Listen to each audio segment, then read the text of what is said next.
has to do with a seeming kind of lack of coherence in the UN position on refugees and migrants from Libya. We've seen that the UN Special Representative on Libya praised the Italian Navy's working with the Libyan Navy, which to many people seems to be just bringing people back to land and putting them in camps. What is UNHCR doing for the people that are sort of detained on the coast?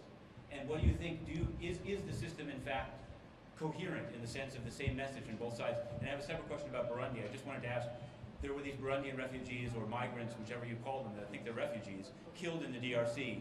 Who did it, and what's the UN system doing to respond to this death of dozens of people? Thanks. So on your first question, I think the coherence is there. The special representative leads the UN political process to try and restore stability and reinforce institutions in Libya and end the conflict. Frankly, that is the fundamental objective.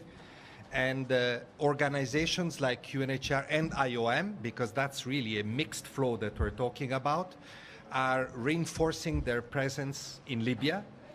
We very much hope that in a few days, with the improvement of security measures that is being worked out by the UN under the leadership of the Secretary General, we will be able to restore also international presence in Libya, and that will be fundamental in having more access to all those in need of protection and offer them the diverse solutions that they require, depending on whether they're refugees, migrants, people that will stay in Libya, people that may be resettled eventually, and so forth. So this is the type of work that we're doing, and may I say, under very difficult circumstances. Libya is a very dangerous and fragile country, but we are very engaged to achieve results very soon. And on your second question, read my tweet of yesterday, if you haven't. I have reiterated what we put out to the press 2 days ago. We've called for an urgent investigation of what happened. I'm sorry, I don't have the final figure of those that were killed. Yesterday was, I'll tell you, about 36. I couldn't remember, 36 or 38.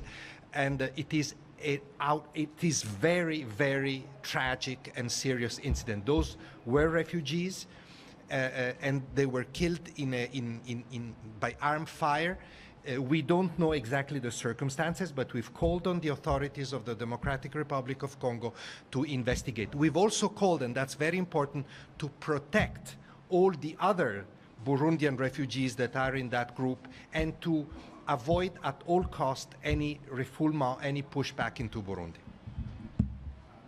I just want to add a few words. I think the situation in Libya and in the Mediterranean generally, I think, highlights the very dramatic need for considerably more coherence in the United Nations system to look at human mobility writ large.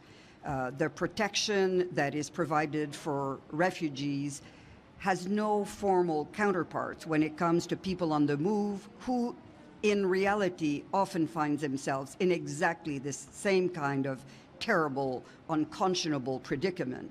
So I think the very first response is that the humanitarian response should be completely indifferent to migratory status. When people are in need, in extremely precarious, vulnerable situations, their needs have to be attended. What becomes a little more difficult under the current system, and that's why we need a global compact for safe, orderly, regular migration, it's what is the longer-term set of opportunities for people who are on a migratory route but will either not seek or not succeed in putting forward an asylum claim because they are not contemplated by the Refugee Convention. This is where there is a huge vacuum, and this is where this Global Compact on Migration a year ago was meant to address, and the situation, if anything, has reinforced the need for this kind of approach to what is called irregular migration by so-called economic migrants. This is the work ahead of us.